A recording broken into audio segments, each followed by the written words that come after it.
کہ عورت کا کردار بطور قرب الہی کے، جی بطور قرب الہی، یعنی عورت قرآن مجید کے حضرت مریم علیہ السلام کو ہی دیکھ لیں،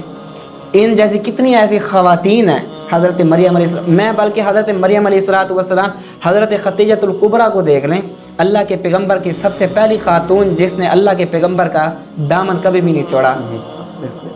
حتیٰ کہ جس وقت پہلی وحی آئی تھی تو اللہ کے پیغمبر کو حوصلہ دینے والی کون تھی؟ حضرت خدیجہ۔ حضرت عائشہ رضی اللہ تعالی عنہا کا کردار دیکھ لیں، سیرت عائشہ کے متعلق آپ مطالعہ کریں، آپ اپنی خواتین کو مطالعہ کیوں نہیں کرواتے؟ قرب الہی کا ذریعہ جہاں پر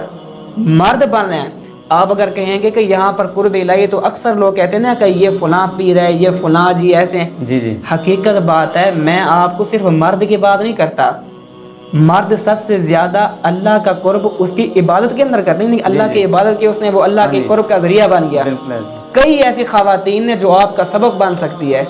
جو مرد کا ساتھ دے سکتی ہیں، اور قرب الہی کا مقصد یہ بھی نہیں ہے کہ آپ نمازیں پڑھتی جائیں، آپ روزے رکھتی جائیں، صبر بھی قرب الہی کا ذریعہ ہے، تحمل کے ساتھ کام کرنا بھی قرب الہی کا ذریعہ ہے، برداشت کرنے کا یہ بھی قرب الہی کا ذریعہ ہے، نماز پڑھنا، دعائیں کرنا، اللہ کے ساتھ اللہ سے مدد طلب کرنا، کوئی بھی خوشی ہو، کوئی بھی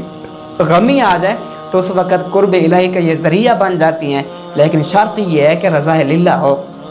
شرط یہ ہے کہ خلوص نیت ہو اس کے اندر۔ اب وہ خامن کا کام کر رہی ہے، وہ ساس سسر کا کام کر رہی ہے، وہ اولاد کا کام کر رہی ہے، تو اس کے درمیان قرب الہی کہاں ڈھونڈنا ہے؟ یا اللہ میں نے تو فوت ہو جانا ہے،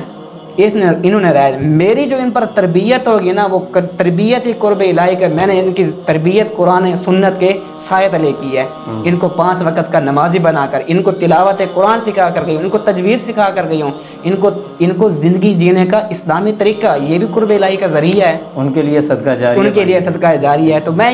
یہ تمام جو احکام مرد کے لیے نا، خواہ وہ عبرت کی شکل کے اندر ہو، خواہ وہ آپ کردار رہنما کی شکل کے اندر دیکھ لیں، یا خواہ وہ قرب کی شکل کے اندر دیکھیں، جہاں بھی قرآن مقدس کے اندر آیات جو آئی ہیں مرد کے لیے